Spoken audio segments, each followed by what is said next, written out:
Welcome everyone to Ask the Pastor. Do you think there's a better way to engage politics in America? That's our topic today, so hang tight and continue watching, and we're going to talk about that today.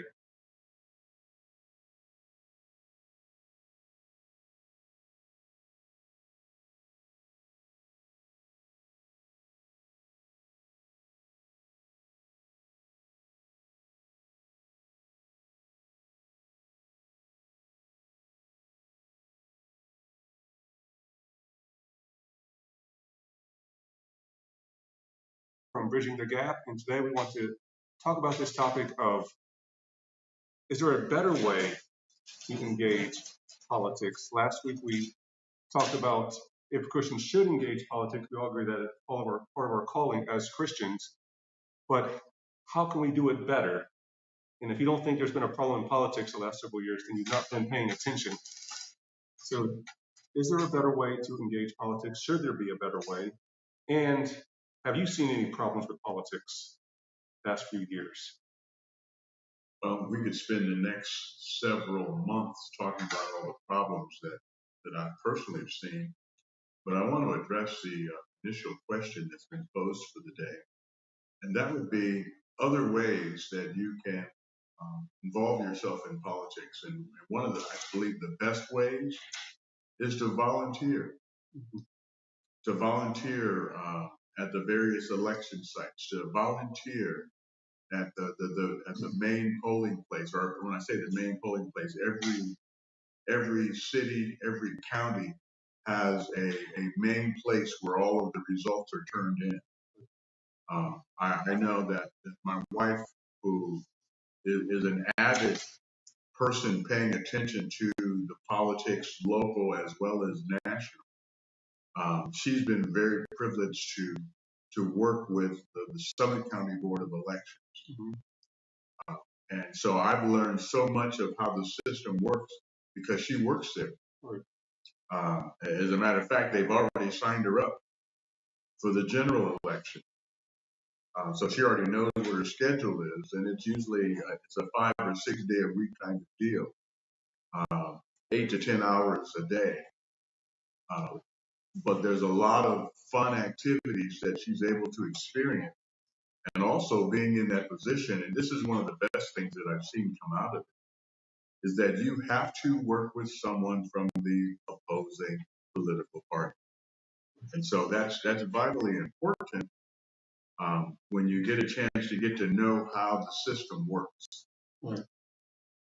I also always bring that up when people have this conversation, erroneously, I might say, when they're talking about what's fair, what isn't fair.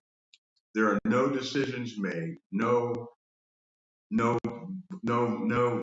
ballots, nothing that is done without there being a team of opposing political parties working together. Right. Yeah, it's extremely difficult to alter the results of any election in America. There's safeguards in place, and so it's also not fair for us to blame the poll workers or accuse poll workers of wrongdoing.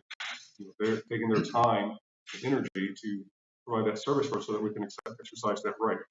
So it's not likely there's going to be incorrect ballots or miscounting because you work with opposing sides, opposing parties.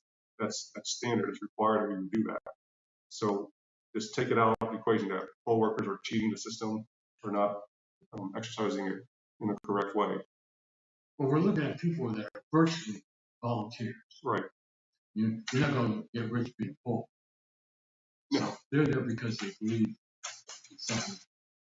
In fact, I make a point, regardless of what party they represent, they're Democrat or Republican, to thank them for their service. Right. Yeah. And when I go into the polling booth, there's always somebody out supporting some issue. I always get time to talk to them, get to hear their view. Even if I'm opposed to it, I want to hear their view and tell them thank you that you have enough civic duty that you're coming out here and standing. Right. They've been out here for a lot, sometimes 5 in the morning. They're there. They're there all the way until the polls close, working all day and even leading up to the election. They're there. So they're not cheating anyone. They've taken that time to make sure we have that right to vote. And whether we agree politically with them on everything, they're still people. They have families, they have lives, they have loved ones. So taking the time to thank them for that and to respect where they are, if they think differently than us, that's good. But those who are working at the polling stations, they aren't influencing our vote. They're not telling us which way to vote. Maybe others outside with information that trying to influence our vote, but they're not poll workers. They're of their own free will advocating a certain issue. But the poll workers are there to help us express our freedom to vote. So that's the first thing we need to decide and focus on is thanking the poll workers for their job. And if you're able to do it, take the time to volunteer as a polling person for an election, just to see what it's like for them and understand everything that goes through in that. Well, and then two things to add to that. Number one, there's even as far as those that you may see who are working outside campaigning for an issue or an individual, there are laws governing how close to the polling place they can be. Right. So when people think about how some media has it out there that people are being intimidated as they're walking in, not so. Not by poll workers. Not by poll workers. Not by poll workers. Not by We're talking about volunteers for parties. Well, when I talk about that, people who are like carrying signs or banners or talking about different issues, yeah, those are volunteers. I love meeting people that have passion, but you're going to stand out there regardless of whether or what. Right. You're going to stand there. I go there and engage them. Their views. It doesn't matter if it's different. Right. Yeah, people who take the time for their political party to stand up, they're taking that time as well to advocate for what they believe in. And I think part of the issue is we see them as opposing our viewpoint. So we just automatically assume they're this type of person, they're a bad person because they don't agree with us. When they're passionate about now, we all have our beliefs in that, and we should never condemn anyone, shame anyone, speak harshly against anyone. But if they're out there just advocating their point of view, it benefits us all to engage them. We can do that safely. So learn, why do you believe this? Where's this coming from? That way we can learn to respect them, first of all, but also understand what the real issues are going on. Because people have these beliefs in our issues that were important to us, but they came from somewhere. We developed them from somewhere, sometimes through our faith, through our experiences in life, through our family. And so engaging them, learning from them, while they're out there all day advocating their point of view. Very important. And another point that I want to put in there as well, when I mentioned earlier about how they're always put together, the workers inside the polling places are always put together as far as the main board of elections. They're always put together by party. And so there's always a Republican and or a Democrat working together. That's the way that they're paired. Secondly, that they don't just get to walk in the building and say, hey, I'm this party or that party. It's already seen. I mean, they have to be registered as a Democrat or registered as a Republican. So in other words, they've been in previous elections and voted a particular way, identified a certain way. And for those who vote, you know that anytime you go to a polling place, that question is always brought up. Yeah, who do you consider being? And every time you vote, and you vote a particular party, if you will, and that's with the exception of the general election. With all of your local elections, you have to definitely have it declared. Mm-hmm. When we have general elections, you can go in and vote a split ticket. But on your local elections, on your state elections, not so. Right. So there are people there who are claiming to be independent so that they can influence things. You have to declare one party or the other and actually show that you voted that way. So it's really extremely difficult to mess up the polls and to alter the polls. So we need to, respect those poll workers who are there taking that time for us. So, if there one way you can do politics better is to simply acknowledge the poll workers who are there, understanding the load they carry in doing this, and the hurt that they will feel if we claim they've done something wrong. They've been unjust with the election. They're taking the time to do this. They're not altering. And then, even the counting It's very hard to alter the counting. It's not just one person in the back of a room taking it one way. There's people back there holding each other accountable. There's countermeasures in place. So respect the coworkers. What have you seen that's been problematic in our politics in the last, let's even say, 10 years in politics? What problems have you seen in America? Well, I'll say it this way. I took a class my junior year for working for the under, and that class was called Rhetoric and Social Influence. And it excited me only from the place of I had never perceived rhetoric in a positive sense. I had always perceived rhetoric as having a negative connotation to it. Right. Well, when I took that class, it opened my eyes to the fact that we all have rhetoric. Everyone speaks rhetoric at some point in time. Now, the social influence part of it, that class was based on how rhetoric had impacted our country back in the 16 and 1700s. And I'm going to get to my point here eventually. In the 16 and 1700s, for those who remember stuff you were taught in grade school, there was this thing called town hall. And we know town hall meaning one thing today. Town hall back in those days, pre-technology, the whole city would meet at a bar or meet at some local place and talk about the events. And it was being written down. There was someone who was writing down the conversations. At the end of that meeting, they would load it up in the saddlebags, and a person would hop on their horse and ride to the next city and take the notes from that town hall to the next town hall, and then they would discuss it. And so that rhetoric that came from the first was then taken to the second, and those kinds of things had major influence. Now, today we have technology, and unfortunately today it's very difficult to find a wide open, nonpartisan place to receive your rhetoric. And so the problem that I see is that the vehicles to which we receive information are partisan. And rarely do we find one or find any kind of news person that is speaking just the facts without it being influenced, red or blue. Yeah. If any news station you watch, it advocates one political view or another. And also, if you watch it, you can see that they're all yelling all the time on the news stations. So anyone you choose to watch, they have picked a political side, and that's what they advocate for. And they may have changed over time, depending maybe where the funds are or what the issues are. And so we have news stations doing that. Which is why I say just turn off the news. We don't need to watch it. There's enough stuff being yelled at us today. We don't need the news yelling at us also. But to also go out and engage your community, learn what's out there. I learn a lot of my news actually on Facebook. People will post it as it's happening. So you can learn news that way, and it's usually unfiltered as it's happening, which means you also got to filter through it, what really happened, so you're seeing it as it's developing. So I'm an advocate, never watch the news, because the news is biased in a lot of ways.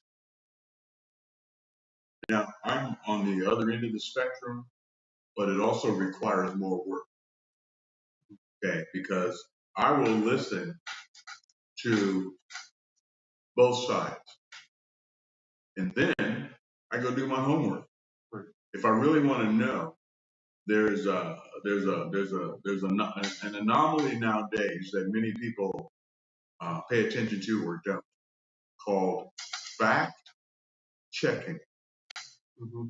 So what I'm saying is that I'll listen to both sides, and then I go do the fact checking to find out what's true, what's good to eat, to consume, and what can be thrown away. And so it takes more work, mm-hmm.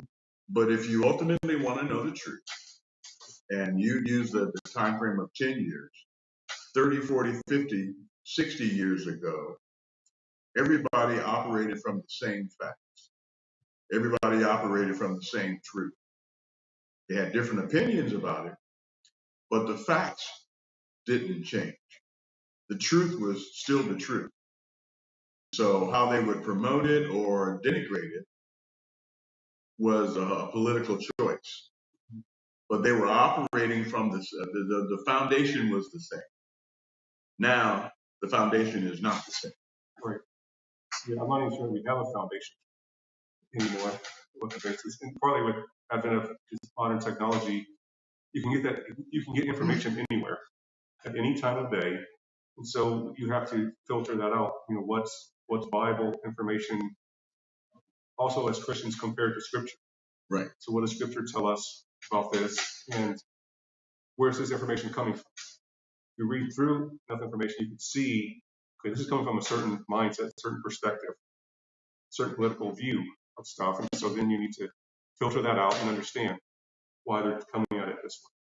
So it does take a lot of work to filter that, but as Christians, it's kind of our obligation to filter through those things and to understand what's behind it. Well, I'm going to take it even to a more specific point because we have 3 pastors that are seated here. For me, I believe as a pastor, it's my job. It's part of my calling. Right. And all 3 of us function from a place of being holistic. That is it's my responsibility to know the truth, to know the facts of the matter. Right. And not to know those things with the intention of telling people who to go vote for, but to give them the information that will allow them to make a good, educated, Bible-based decision on who to go vote Yeah. I'm more concerned about why people believe what they do than what they do. Right. So am I. Where does this belief come from? We all have these beliefs, and we get them from different places. So where does it come from? Why do we have that? We may not even know where it came from. It's just always been a part of us, but it came from somewhere. Right.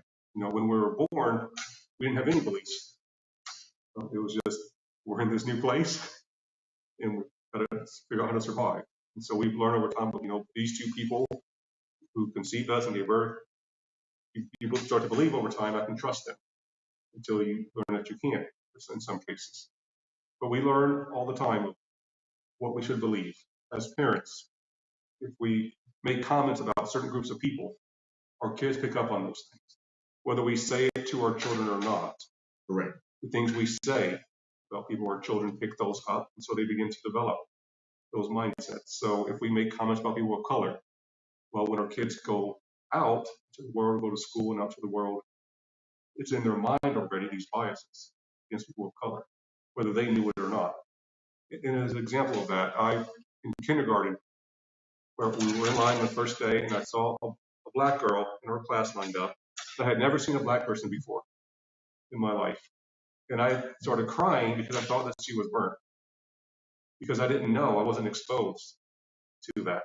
And so my mom pulled me out of the line. She was extremely embarrassed, and she talked to me and everything. And so you have to learn those things. And where I picked that up, I don't know. But somewhere in the first 5 years, I picked up that. Partly it's just experience. I've not been exposed to people with different skin colors. So it comes from some, Joe, I think you're right. The interest is, where does this come from? Not what it is, but where does it come from? And then is there a way to help engage that further? And we also have to realize we do have biases, every one of us. And I have to face my own bias, no matter how good it might be or how ugly it is. Right. Yeah, we all have biases and prejudice. That's part of human nature. And so the issue is, what are we going to do about it? Are we going to live into it even more, let it dictate how we engage other people? Or are we going to acknowledge we have this bias? What are the limitations of this bias? How can I learn further about people? And that includes even politics. We all have our political biases. Sometimes it's our family always voted for this party, or that's what we learned about. And so our bias is that way, but why is it that way? And then how does it influence how we engage others of a different political persuasion. Are we resistant to them? Are we hateful to them? We've seen over the last several years that families have split over political issues. They no longer talk to each other, no longer greet each other, no longer see each other because of political issues. And we all have those biases, but what are we going to do about it? Well, you say that, and as far as the family biases and those how it splits the families, I can think of, and I'm going to, for the sake of our broadcast, not make names known, that there's a particularly well-known, if I mentioned the name, everyone would know the family. But this particular individual has gone so far against the grain of what his family tradition is, and I mean that in a negative sense, that his family doesn't support him politically. Right. And here's an individual that is pretty high up the food chain politically. But because of how this person does not, and I gave part of it away by name, gender, but there's the person does not receive support from their family because of how against this person their family is. And it isn't so much just about political party, it's about the different things that the person stands for. Yeah, and I think that's true of many families. Different opinions politically, and even saying opinions is putting it lightly. We all have these ingrained viewpoints, and I think in the last several years they've got more entrenched in each of us. Probably our politicians are to blame because they encourage that. Anytime there's a presidential election, I think, well, you're talking about your opposing candidate. And the way they're talking about them, they need to be locked up. If what you're saying is true about this person, how are they even running for office? And so we take that on, that one we're against or that our candidate is against. There's no redeeming value in them. Now I admit there are some people that are so far gone that the redeeming value is just left up to God. We can't change that, but God can. But those that we encounter in our everyday lives, those are the ones that we know and love. And those are the ones that we need to engage in a loving way with each other. We can't control national politicians and how they operate, but we can influence one another. And that's really what we're talking about here, is how do we engage with those that we know in our lives, who we know are not bad people. They're not evil people. They develop this bias for a variety of reasons. And that's where they are. And resisting each other, rejecting each other is not going to change any of our hurts. Be more understanding of the other side. We have become jaded when it comes to politics. Those stories, how can you tell if a politician's lying? His lips are moving. Right. And that's, we say, regardless of being Republican, Democrat, we have this view that they're out for their own good, or they have their hand in our pocket. Right. So maybe we need how we look at who we're voting for and how we're voting for. And one of the things I noticed in the Bible, it says pray for the leaders. It doesn't say if you pray for the Republicans if you're a Republican, right, or a Democrat. It says pray for the leaders. Mm-hmm. It doesn't say I have to like Joe Biden, but it does say I have to pray for him. Right. It's pray for his well-being and his guidance, leading the nation, and also understanding that everything the president is an easy person to pin everything on, good or bad. But understanding more about politics, that president has certain rights or certain privileges they can make about certain things, but also many things that they can't decide on their own. So any bills that come before them for signage, that has gone through both houses of Congress before it got to the president. And so they don't have the decision to make everything that they want to do. They have some executive power on things, but not all things. But it's a position that we can say everything's their fault. When the gas prices are high, well, it's the president's fault that gas prices are high. Not paying attention to, the economy's like this. We're going into a high travel season. So gas and oil companies are smart. We won't be more travel if they increase the rate. It has nothing to do with who the president is. It's just business. So, whether we like our politicians, believe in what they're doing, we still need to vote for them. And not voting that they would vote or make decisions based on what only we want, but voting they would be guided in the right way to lead the people going forward. And I know many local politicians in our community here, and all that I've met, they are really good people. They love and care about their community. Some of them we don't agree politically on certain topics, but it does not mean they don't care about their community. They're very invested. They have families here. They have reasons, biases that they have, why they believe that, where that came from. And so just to listen to their story, and a lot of them have gotten involved in politics, not for power, they want to serve their community. They found for them that's a viable way for them to serve their community. Well, I'm old enough to remember when Kennedy was assassinated. The whole nation, not just Democrats, not just voters, the whole nation. But why do we have to wait till a situation like that before we show support? Or I'm thinking about in New York City when the attack came there, 9/11. People that would not normally talk to us were working together.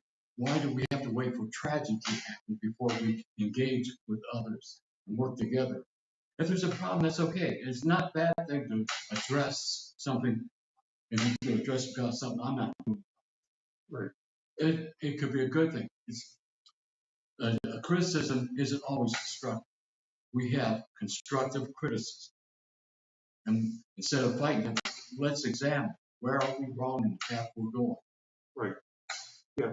Let's not wait to a crisis or trauma to figure this out. 9/11, everyone pulled together across religious boundaries, across political boundaries, pulled together for the good of the nation. But recently we haven't been doing that. And it's sometimes like we're waiting for a crisis to happen to do it, but it doesn't have to. But we can work together here locally in our communities and set an example for that. Even in Washington, they're fighting with one another, but we sent them there. So we don't like what they're doing. We can send other people there. Now I know you say, well, they have the funds to advocate and get themselves elected, but we also have the power to not vote for them. We could write in other. We can lift up people in our own communities and state, send there.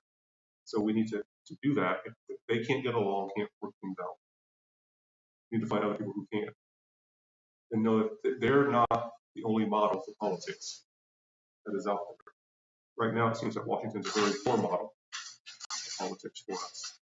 And the question, do we still support somebody when they're wrong because they're of our party? Say my country right or wrong, or my president right or wrong. Well, it's not that. That's not the case. Yeah. We need to call evil as evil and good as good. Right. Yeah. And presidents, they make many decisions every day on issues, and there's some that we may not agree with. And so we need to understand that I don't agree with this decision that they made, but there are other things that they have done for the good of the nation. So acknowledging the good work, but also acknowledging that this is probably not the best decision for our nation and in our world, and hold them to that. Acknowledge that was not the right decision, that cost lives, wasn't a just decision. And so that's a very patriotic thing to do, is to hold our government accountable for their actions. Doesn't mean we don't appreciate what they've done that has been beneficial. It means they made a mistake. And so we need to alter that, make sure it doesn't happen again. Well, another wonderful thing, and we've talked around this subject thus far, is that if you want to know, going back to the question that is being posed for today, a way to participate in politics is to be in it. And if you believe that there needs to be change, and you believe that you have a voice for something that is going to serve the masses, then get involved. Run for an alderman's position. Run for a county committee's position. Run for various other offices that are on a local level. run for those offices. And whether you win or don't win, you have made your voice heard. Right. And then let's just say perchance that you run and you win. Now the real pressure is on to be able to step up and be that beacon of light that is functioning inside of there. You know, and even if you lose, now everyone in your area, in your zip code, knows who you are. Right.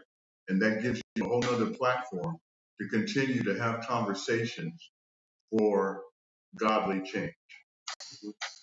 Yeah, if we don't get involved, then we really can't do anything about it. So, even if you don't win, just the process of running for election, it opens your eyes to what that takes to do that.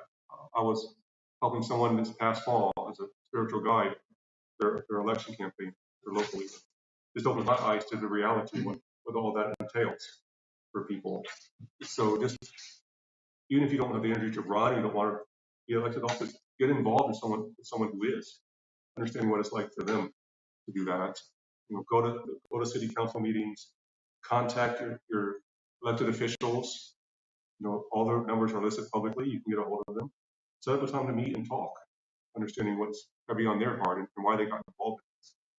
So those are better ways to do politics, to get to know people who are out there already doing it, and also their burdens. It is not an easy job to be a political leader anywhere. And on top of that, you're working, you're raising a family. And so they have burdens as well. And I think they would appreciate even a word of encouragement, a word of thanks for their service. Something most people don't know, unless it's stated for another reason, for a conversation that's not for public consumption. All of those council meetings are open to the public. Right. And here in our community, they're posted on YouTube afterward. Yes. So, all those meetings, our city council meetings, they're open for the public to go. And there's things to spot on the agenda for the public to share. Right. And so with that, when you go, don't go with the attitude, I'm going to make my point known and they're going to hear me. I think we need to respectfully bring up our concerns.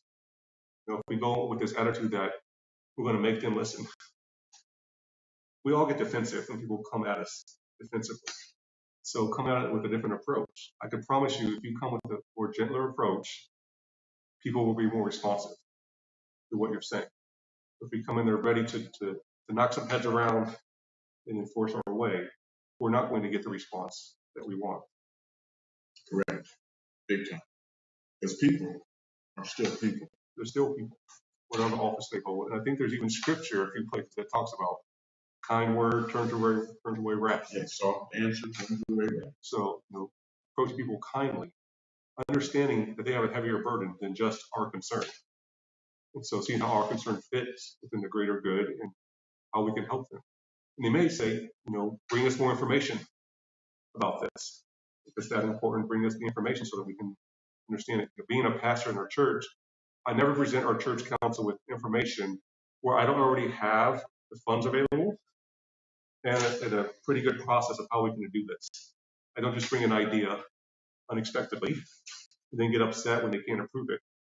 Because if we don't know all the factors involved, if we don't know how to fund it, how can they approve that? It's the same with our city councils. If we come with all the information that's available, and even some thoughts and ideas, well, we can get some funding for it this way if needed, they're more amenable to approving that and supporting us if we help them understand we do all the homework ahead of time. That's key. If you want to be an influencer, if you want to be one who knows things, knows people, knows scenarios, it requires doing your homework. Yes. It doesn't require having merely an opinion. We all have opinions. Right. Belly buttons and other anatomy pieces. But anyway, the reality is do your homework. And then you can be an influencer because you've taken the time to look at the whole picture, not just your side. Right. And so if you go to a city council meeting and you have your homework done, they can see, okay, they've invested the time and energy in this issue, and so they're more likely to respond we need some more information, or let's talk more outside of this meeting about this concern. So they're more likely to invest themselves in that. I just go in because I'm in a bad mood. I want to argue with someone today. And so if we go prepared, we're more likely to invest in that and see the legitimate concern. I've signed petitions to get things on the ballot because somebody's there and thought it was important enough. Not that I would vote for it when it got on the ballot, but I think it's an important thing to have people have the chance to make a decision for themselves and for the country Right. and at the ballot. Yes. So we at least have to get it on the ballot. Just because I don't agree with it doesn't mean it shouldn't be on the ballot. Right. Yeah, it's important to someone. And so they have a right to bring that forward to the people concerned that. And they're taking the time to get those signatures for that. And also that, talk to them more. Why is this issue important for you? And who else does it affect? So we're all learning that, why this is important. It also opens our eyes to some issues that we are not aware of. Because it's so easy to get caught up in our own concerns. But there are other groups of people who have these issues that they want their voice heard. So signing those petitions brings it to the ballot so that we can more be involved in understanding why that need is there. So all those are ways that we can engage politics differently, being involved in our communities, engaging our communities. And so I want to share some things that made me think about this a lot this past week with this question, how to engage in politics. And first thing I always want to say to people is to get over yourself. I think we're so invested in ourselves that we forget other people. Now, if you're a group of people that your rights are being violated or be taken away, then yes, those need to be advocated for. But if you have those rights already, and generally your life is going well, you have a steady job, you have income, all your basic needs are met, you're not in a dangerous situation, then please get over yourself. Not everything is about you. And giving rights to other groups of people does not take away rights from us. It's not like a pie. We have this idea that rights are like a pie. If you give rights to one person in the pie, you're taking it away from someone else. It's not a pie. Rights are ingrained at the beginning of our Constitution. These rights are inalienable. They're rights for everyone. And so we're not taking your rights away. So we really need to just get over ourselves on this stuff. And with that, then get invested in others.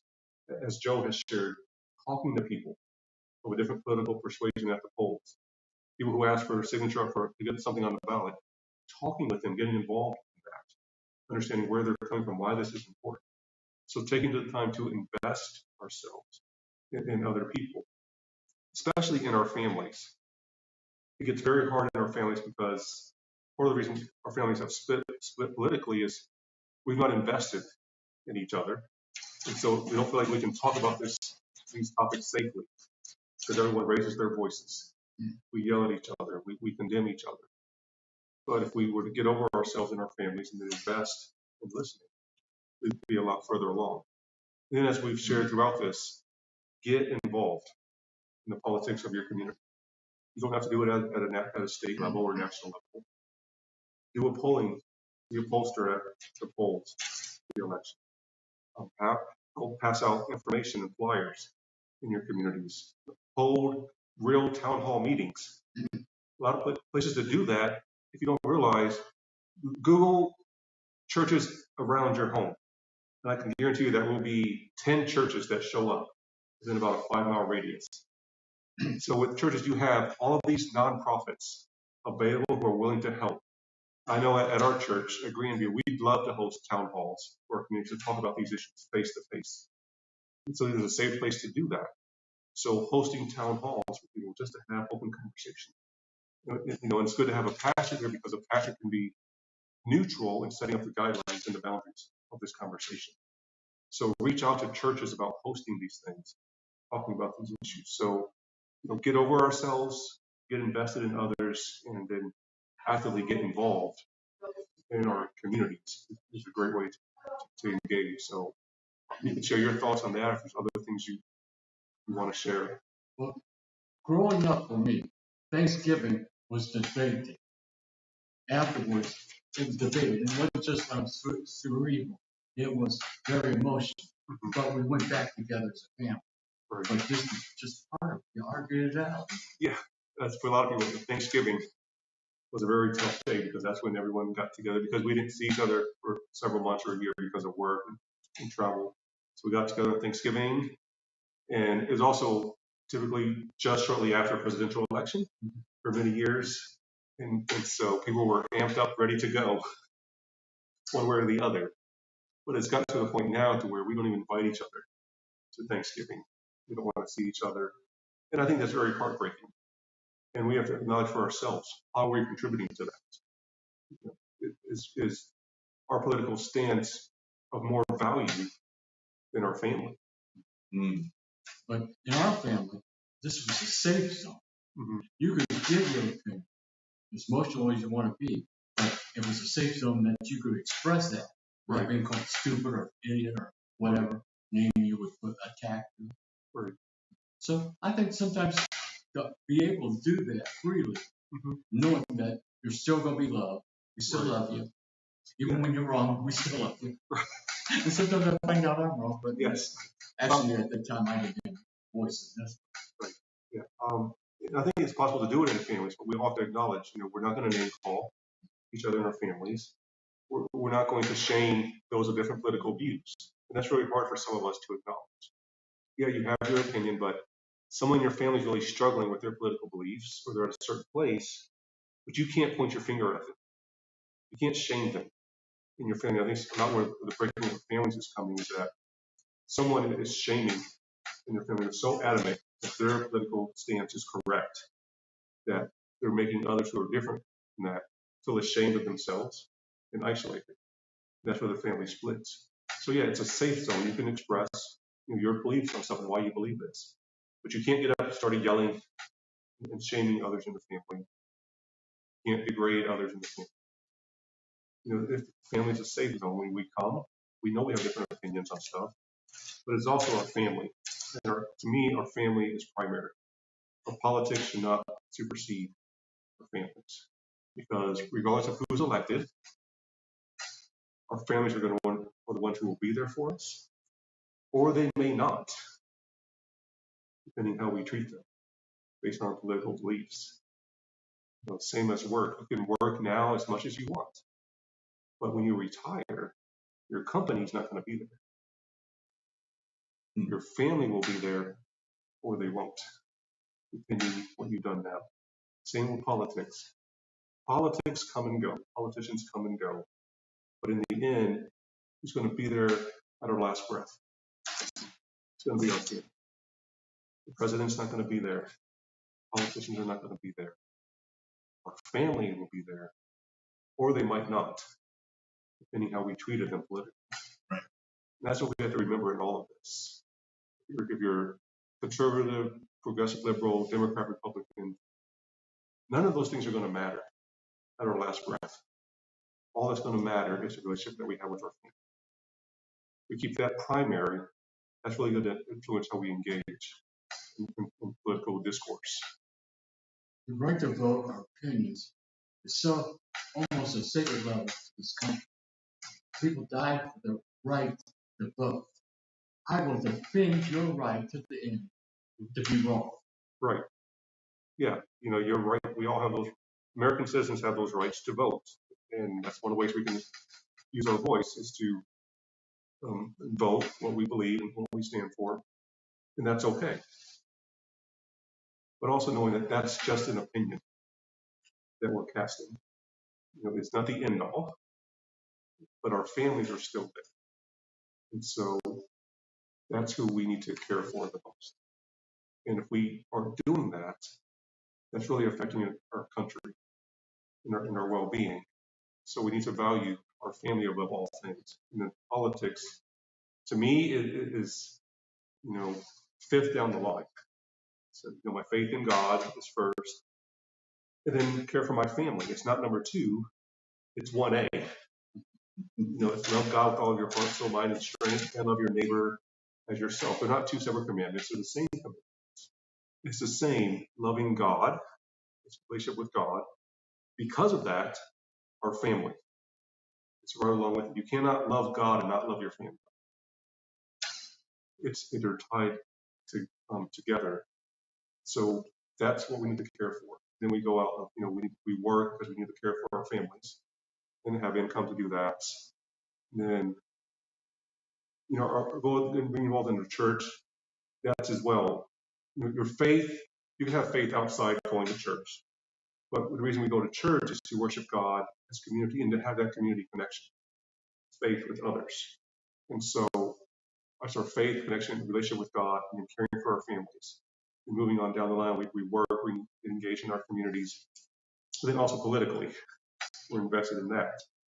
So our politics should not supersede any of those things. But it seems like our politics has superseded our families. It superseded our belief in God. I think we can all say here, it's become idolatry in America on our political beliefs. When we prop up political candidates, our political opinions, it's become our idolatry for us. That is just so very important that we understand. Going back to the topic, how should we be involved in politics? There's a variety of ways for that to happen, but the very key to it all is to not allow your politics to dominate your faith in Christ Jesus. Right. The moment we do something like that, things are out of order. Mm-hmm. They're out of order. And that is something that if you get nothing else from the conversations that we're having with you, don't allow your political views to take over as your faith. As Pastor David just shared, too many times we've allowed political people, persons, male or female for that matter, to take up a place of idolatry in our lives. And that is one of the first of the 10 commandments. And understand this, that those 10 commandments, if I can go biblical for a moment, those 10 commandments were not written as a bunch of don't do's for the sake of being legalistic.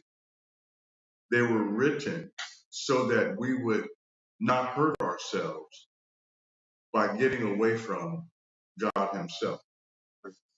So hear me now. But they were not written as just a bunch of don't do's. He gave those to us so that we would not harm ourselves or anyone else. Right.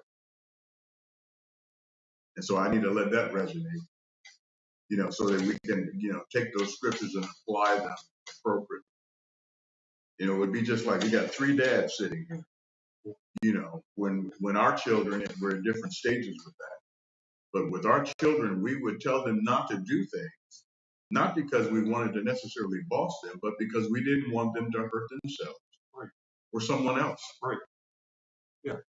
And then we encourage them to do right things so that it would benefit them and someone else. Right. And so that I believe with all my heart, that's exactly how God views things with us. He wants us to have a better life, not a worse life. Yeah, that's what the commandments are. We think that they're, these strict things that God imposed on us because God's no fun. But they're really a guidance of how to live. You look at those 10 commandments, it's how to treat one another. And the first several is our relationship with God. Right. And the rest are how we engage one another. Right. Don't steal. Well, we're stealing from each other, we'd have anarchy. So we don't need governmental laws to tell us not to do that. God's already said it at the beginning. Don't steal from each other. Don't commit adultery. Don't covet what your neighbors have. Because if we did those things, it'd be a very dangerous world to live in. It'd be anarchy. It'd be like Mad Max. Okay? So that's why God gave those to us, partly out of love. We set those boundaries for our kids because we love them. We didn't love them, let them do whatever they want. Kids say, why can't I have more sugar? Well, it's not healthy for you just to only eat sugar. Not because we want to be mean. We don't want you to grow up and be sick, malnourished, if you only eat sugar. So we want you to eat some other stuff. But on the other hand, if we say absolutely no sugar at all for kids ever, that's not healthy either. You know, kids need to enjoy some things too. So we're teaching them how to have sugar in a safe way. So yes, if we're out somewhere, we have sugar, we'll have some ice cream with the family together one night, but it's not every meal. Right. You can't have it for breakfast. Not because I'm being mean, you just can't eat ice cream for breakfast. And I know from personal experience because I've done that. It's not a good way to start the day. Even with my daughter, we started early, letting her make decisions, but we discussed, why are you making this decision? Right. Even as a smaller, you're going to wear a dress to church. Do you want this dress or this? Right. So giving them that freedom. But still, we develop, if you heard me, decisions and think about what your decision is. Why are you going to do this? Why would you want that behavior? What was the ultimate result? Right. Yeah, it's your decision, but also every decision we all make, there's a consequence involved in it. And the truth was, there was no way I was going to have her in my sight for 100% of the time. So I had to prepare her for the face of world. You know, I remember the day when she came, Dad, how do I make a decision when you're not there? I took her to Philippians. Remember what is true, whatever is pure, whatever is wholesome, whatever. The list there, on these things, nothing. You can't say, thank you, Jesus, for what you're about to do. Don't do it. Yeah. Yes.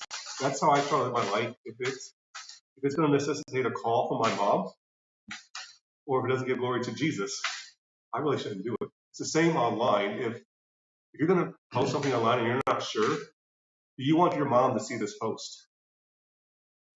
And would Jesus be proud of this post?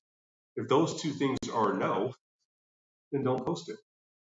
And we might say, well, it's my right to post it online. That's true, but every social media site is a private company. So it actually belongs to them when you post it. And your mother can see it. So if you don't want your mother seeing that, then don't post it. Right. If you don't want Jesus seeing it, don't post it. Well, and we can circle back to, once again, our topic, how to be involved. Okay, is there a way to be involved? All the things that we've been talking about are all types of filters that we can use to denote how to be involved, if to be involved, when to be involved, all of those kinds of things. The key is to not allow it to become idolatry. Yeah, don't let it become idolatry. And, I think about, we see flags of different political persuasions around town in our homes. And I start to wonder, is that a form of idolatry? Because we're flying those flags even before the election, flying them nonstop. Just be aware, we're putting bumper stickers on our cars of certain political candidates. Well, that may be well and good, but understand, what else is that saying? Are we doing it? Is it really taking away from our glory to God? And so just be aware, if we're going to fly those things, what is it really conveying to other people in our relationship to God? So adultery is putting anything else before God. And politically, we have done that in America. And then we question, where is God? We've taken God out of America. Well, the last several years, we've propped up our politicians. And so we say, well, where's God? God can't dwell in our adultery. God cannot be present in our adultery. So if we get rid of the adultery, then God could be there with us. I think the whole hymn, my hope is built on nothing less than Jesus' blood and righteousness. All other sin is sinking sin. Right. And if we're looking at anything else for a solution to our situation, our country's problems, our spiritual problems, it's sinking sin. Yeah, that's right. We don't have the strong foundation. We're not built. We haven't built ourselves a foundation. We built it on political leaders, and every 4 years you can elect a different one. So that's shifting sand. That's not a solid foundation. So we've gotten away from the solid foundation of Christ. And we wonder why we're having problems. And we're putting our trust in humans, in mankind, and that's not safe for us to do that. That's why we've lost our way. I see Mark breaking out his Bible. So, well, I have two different verses that'll help That'll help us as we come to the close of this particular session. And the first one is found in Isaiah 45. And in Isaiah 45, verse 7 is the key verse of it all.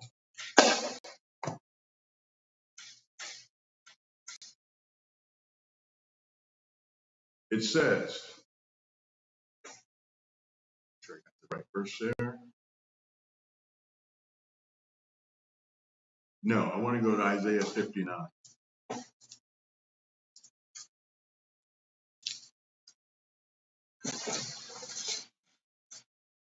And in Isaiah 59, I will go through the first 4 verses, and there's a whole lot more to it. And it starts by saying, see, the Lord's hand is not too short to save, nor his ear too dull to hear. Rather, your iniquities have been barriers between you and your God, and your sins have hidden his face from you, so that he does not hear. Now, when that's in the RSV, the NRSV translation. I know the King James says that rather, in verse 2, it says, rather your sins have separated you from your God, and your sins have hidden his face from you so that he does not hear. The point behind all of that, as we've said repeatedly today, is to not allow our politics to form a kind of idolatry with us. Idolatry is sin. Right. So I go no further than that, and there's other verses that speak to that. But I wanted to use that one just for the sake of understanding how the scripture applies. Yes, we should be involved in politics. Yes, we should even participate in it in various levels. But the key remains the same, to not allow it to supersede our faith. Yeah, our faith should dictate our politics. But not the other way around. Not the other way around. We have it the other way around. Our politics are dictating our faith. We know people are picking their church by political persuasion now, which is idolatry in the church. Shouldn't be that way. You have another one, Marv? No, I was just checking something here, but that one right there is key for us. If we get that. Yeah, so Isaiah 59. And as we draw to a close, we want to thank you for the last several weeks of joining us. We have some more Ask the Pastor coming up in the next few weeks on various topics, so stay tuned for that. And we want to thank the Jenks Building for hosting us these past 6 weeks. And our hope is to do some more at the Jenks Building, but also to be out in our community at different places. So be sure to look out for us around town. If you have questions, you could drop those in the comments. And if you have topics you want us to discuss, drop those in the comments as well. We'll try to answer those.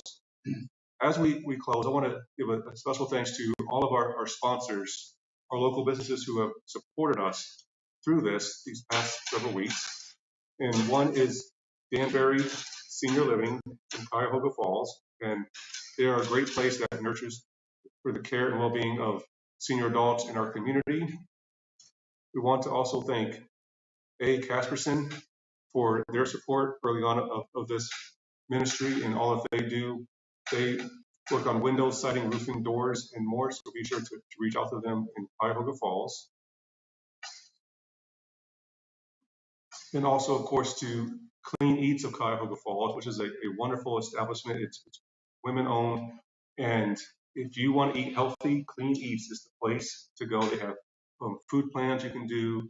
Every weekday, Monday to Friday from 2 to 4 is half-price smoothie. So be sure to go over there and tell them that the pastors have asked the pastor sent you over there. So we want to thank all of these sponsors for what they've done in supporting us. And